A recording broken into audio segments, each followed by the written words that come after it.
નમસ્કાર, સ્વાગત છે આપ સૌનું। આજે આપણે જોઈશું ગંગાજળ અને તુલસી પત્રને પવિત્ર કેમ માનવામાં આવે છે, શું છે તેનું ધાર્મિક મહત્વ, ચાલો જોઈએ। ઋગ્વેદ પ્રમાણે મનુષ્યનો છેલ્લો સંસ્કાર એટલે અંત્યેષ્ટિ, મનુષ્યના સમગ્ર જીવનની સમાપ્તિ એટલે મૃત્યુ। આદિમાનવ માટે તેનો કોઈ પણ બાંધવનું મૃત્યુ એ ન સમજાય તેવી બાબત હતી।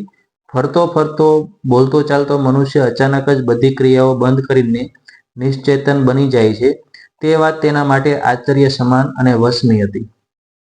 પરંતુ સમય જતાં તે મૃત્યુની અનિવાર્યતા સમજવા લાગ્યો। તેણે પોતાના સાથી બાંધવો ઉપરાંત પશુ પક્ષીઓને પણ મૃત્યુ પામતા જોયા। તેણે મૃત્યુનો ત્યાર પછી સહજ ભાવે સ્વીકાર કર્યો। આપણા પૂર્વજોએ જે પરંપરાઓ સર્જી હતી તેમાં મૃત્યુ સમયની પણ કેટલીક પરંપરાઓનું સર્જન કર્યું હતું। આ પરંપરાઓમાં જે વ્યક્તિ મરણોન્મુખ હોય તેના મોંમાં ગંગાજળ મૂકવાનો એક રિવાજ પણ છે। ગંગાજળને ભારતનો દરેક નાગરિક પવિત્ર નદી ગણે છે, કારણ કે તેનું અવતરણ ભગવાન શિવજીની જટામાંથી થયું હતું। પૌરાણિક કથા મુજબ રાજા ભગીરથે પોતાના કુટુંબીઓના થયેલા શ્રાપ મૃત્યુ માટે તપ કરીને ગંગાનું શિવજી મારફતે અવતરણ કરાવ્યું હતું અને ગંગાના પાણીથી રાજા ભગીરથના કુટુંબીઓ સજીવન થયા હતા। એક એવી માન્યતા હજી કેટલાક લોકોના મનમાં ઘર કરી ગઈ છે કે જો મરણોન્મુખ માનવીના મોંમાં ગંગાજળનું પાણી રેડવામાં આવે તો કદાચ તે પાછો જીવતો થઈ જાય। પરંતુ મોટાભાગના લોકો માને છે કે પવિત્ર ગંગા નદીના પાણીને જો મરણોન્મુખ માનવીના મોંમાં રેડવામાં આવે તો તેનો આવતો ભવ સુધરી જાય છે।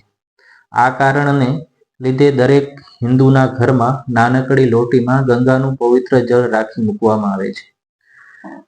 યાત્રાએ ગયેલ દરેક વ્યક્તિ જો તેઓ કાશી કે હરિદ્વાર ગયા હોય તો તે અચૂક ગંગાજળ લેતા આવે છે। મનુષ્ય મૃત્યુ સમયે 3 પાન ધરાવતું બીલીપત્ર મૂકવા પાછળનું કારણ એ છે કે તુલસી અત્યંત પવિત્ર છોડ છે, જેની તુલના ન થાય તે તુલસી। એના અત્યંત ગુણોના લીધે અત્યંત પૂજનીય છોડ માનવામાં આવે છે।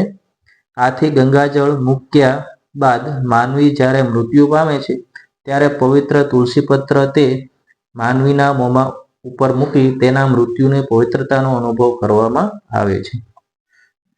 ગંગાજળને સાચવી રાખવાની પરંપરા આપણા ભારતીય સમાજમાં વર્ષો જૂની છે।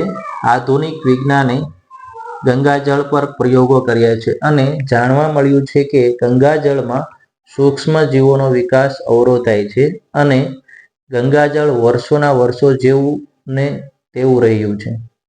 તુલસી માટે એમ કહેવાય છે કે જેના ઘરમાં તુલસીનો છોડ હોય છે તે ઘર તીર્થરૂપ બની જાય છે અને ત્યાં યમદૂતો પણ આવતા નથી। મૃત્યુ સમયે તુલસીપત્ર મરણોન્મુખ માનવીના મોંમાં મૂકવાથી યમરાજ એ આત્માને માનપૂર્વક સ્વર્ગે લઈ જાય છે તેમ માનવામાં આવે છે। તો આજે બસ આટલું જ। આશા રાખીએ કે આ વિડીયો આપ સૌને ઉપયોગી સાબિત થશે અને તુલસીપત્ર અને ગંગાજળનું ધાર્મિક મહત્વ છે જે આપણા ઋષિમુનિઓએ આપણને કહ્યું છે એ સમજાઈ ગયું હશે। તો મળીશું નવા વિડીયો સાથે, નવા ટોપિક સાથે। ત્યાં સુધી જય હિન્દ, જય ભારત।